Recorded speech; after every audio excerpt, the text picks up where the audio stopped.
Bonjour, je suis Madame Bina, enseignante de lettres et fière de l'être. Aujourd'hui, je vais vous emmener à la découverte d'un recueil de poèmes de l'autrice, et oui, on dit auteur au féminin avec un E, mais on peut également dire autrice. Donc, je vais vous présenter la première et la quatrième de couverture d'une autrice gabonaise nommée Bayi Kessi. L'œuvre de Bayi Kessi, c'est celle-là, Des vers au vert. Aujourd'hui particulièrement, je vais, comme je vous l'ai dit tout à l'heure, présenter la première et la quatrième de couverture parce qu'en réalité, ce sont les vitrines de l'œuvre. Si l'on veut connaître le contenu d'une œuvre, il suffit de procéder à l'étude de sa couverture. Déjà, je tiens à signaler que c'est une belle couverture, toute colorée. On a l'impression d'être dans un jardin. C'est pour ça que pour cette vidéo, j'ai choisi le cadre qui est derrière moi, celui du jardin. Alors, procédons à l'étude de la première de couverture dans un premier temps. Quand on regarde cette couverture, en fond, on a un jardin. Et vous voyez un carré ouvert, un rectangle du moins, ouvert sur la couverture qui donne l'impression au lecteur d'être allongé dans le jardin et ayant un ciel ouvert au-dessus de lui. Sur ce ciel ouvert ou dans ce ciel ouvert, on aperçoit le nom de l'auteur écrit en jaune, Bayi Kessi. Le jaune dans le ciel peut renvoyer au soleil. Le soleil pourrait être donc une lumière que l'autrice nous apportera au travers de son recueil.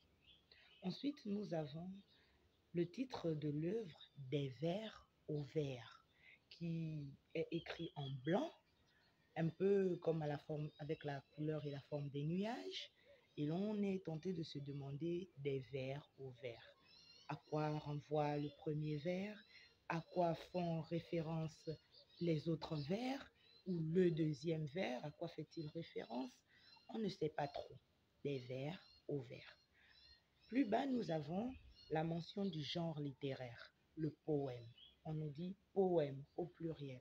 Ah, on commence donc à avoir des petits soupçons de réflexion, d'intelligence.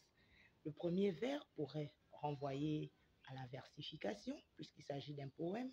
On pourrait peut-être se dire que dans cet ouvrage, nous aurons des vers libres, des vers fixes. C'est juste une interprétation. Le second vers, à quoi peut-il renvoyer? Toujours à la versification ou à autre chose?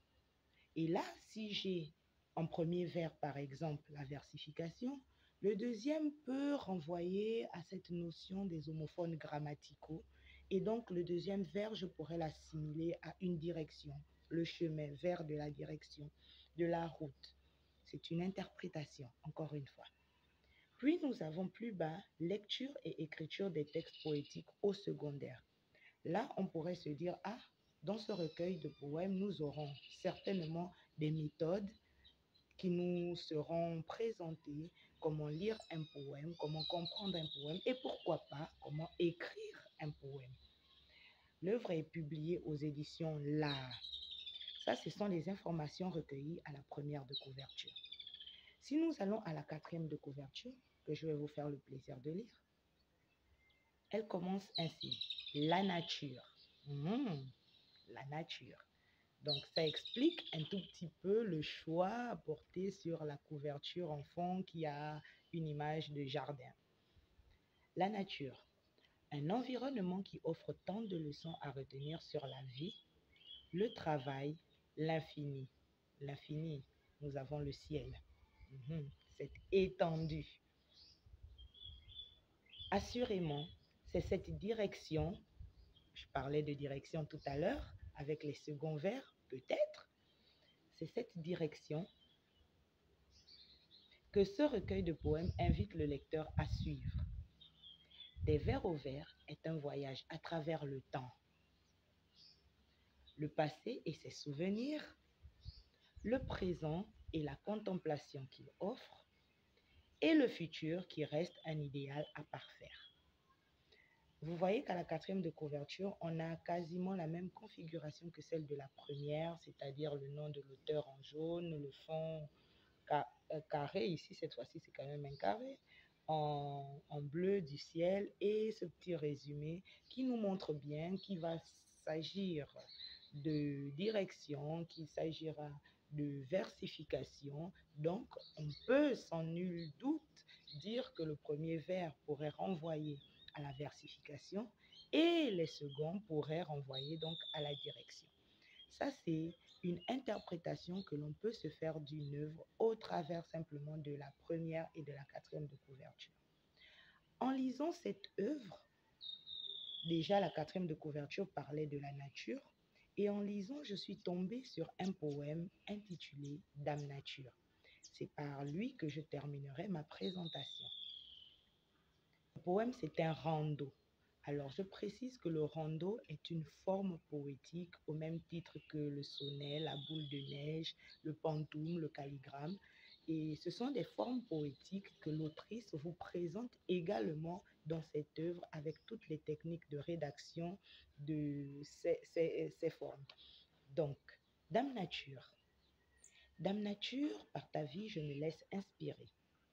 C'est en te contemplant que j'ai reçu toute ma culture. Comme précédant l'aurore, à ma fenêtre le rossignol vint chanter. Je compris vite que c'est à cette heure que l'air est pur. À la dite, je pris donc l'habitude de me mettre à prier.